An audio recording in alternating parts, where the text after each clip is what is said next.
कश्मीर से लेकर कन्याकुमारी तक, गुजरात से लेकर अरुणाचल तक, सत्ता के गलियारों से खेल के मैदानों तक, नहीं छूटती कोई खबर। सबसे सटीक, सबसे दमदार, सिर्फ प्राइम टीवी पर।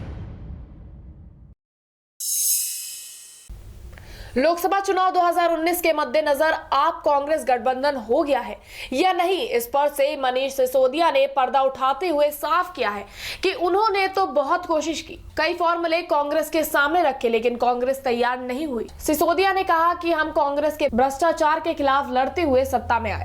अब हम कांग्रेस का साथ इसलिए चाहते हैं ताकि सांप्रदायिक ताकतें देश को तोड़ ना सके।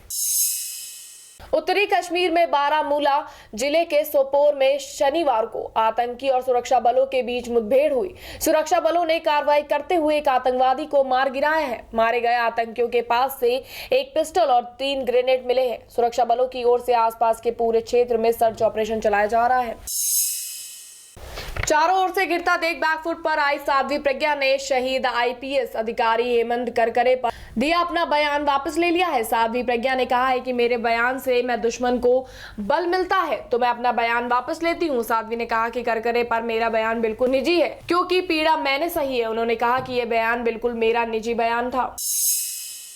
पीएम मोदी ने बंगाल में चुनावी जनसभा को संबोधित करते हुए सीएम ममता बनर्जी पर जमकर हमला बोला। उन्होंने कहा 2 चरणों की वोटिंग से बंगाल के विकास की स्पीड ब्रेकर दीदी की नींद पर भी ब्रेक लग गई है। यहाँ गरीबों को गरीब रखने का प्रचंड षड्यंत्र रचा जाता है। पीएम ने कहा शारदा नारदा रोज वैली घोटाले के नाम पर बंगाल की जनता का पैसा लूटा गया। माँ माटी और मानुष के नाम पर ममता दीदी ने पश्चिम बंगाल को धोखा दिया है। कर्नाटक के मुख्यमंत्री एचडी कुमारस्वामी ने अपने पिता एचडी देवेगौड़ा को नरेंद्र मोदी से बेहतर प्रधानमंत्री बताया है। उन्होंने कहा है कि जब मेरे पिता साल 1995 में पीएम थे तब उनके 10 महीने के कार्यकाल में एक भी आतंकवादी हमले नहीं हुए। भारत पाकिस्तान सीमा पर कोई आतंकी गतिविधियां तक नहीं हुई। जब मेरे पिता प्रधानमंत्री थे तो पूरा देश शांति से जी रहा था। कांग्रेस उम्मीदवार दिग्विजय सिंह ने आज भोपाल में अपना नामांकन दाखिल किया। नामांकन दाखिल करने से पहले दिग्विजय सिंह ने झनेश्वर देवी मंदिर में पूजा अर्चना की और स्वरूपानंद सरस्वती का आशीर्वाद भी लिया। आपको बता दें कि भोपाल में दिग्विजय सिंह की सीधी टक्कर भाजपा की साध्वी प्रज्ञा से होनी है। सुप्रीम कोर्ट के चीफ जस्टिस रंजन गोगोई ने अपने ऊपर लगे यौन शोषण के आरोप को खारिज करते हुए कहा है कि न्यायपालिका खतरे में है। उन्होंने सीधे तौर पर कहा है कि वे इन आरोपों का जवाब नहीं देना चाहते। आपको बता दें कि एक महिला ने कई जजों को पत्र लिखकर चीफ जस्टिस पर यौन शोषण का आरोप लगाया था, जिस मामले में सुप्रीम कोर्ट की एक स्पेशल बेंच ने सुनवाई की है।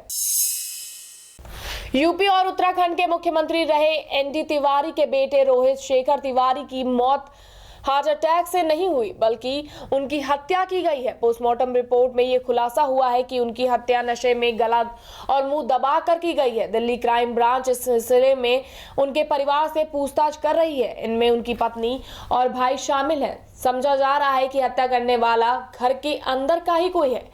कई करीबियों समेत नौकर भी शक के घेरे में हैं। हावड़ा से दिल्ली जा रही पूर्वा एक्सप्रेस कानपुर के रोमा कस्बे के पास डिलेर हो गई। पटरी से उतरने के बाद 9 डिब्बे पलट गए, जिसमें से 8 एसी कोच और पेंट्री कार शामिल है। इस हादसे में 35 लोग घायल हो गए। घायलों को स्थानीय प्राथमिक स्वास्थ्य केंद्र में भर्ती कराया गया। सुखद बात यह रही कि इस हादसे में किसी की मौत की खबर नहीं आई। हादसे के बाद कई ट्रेनों के रूट बदल दिए गए हैं और लगभग 12 से ज्यादा ट्रेन निरस्त कर दी गई है।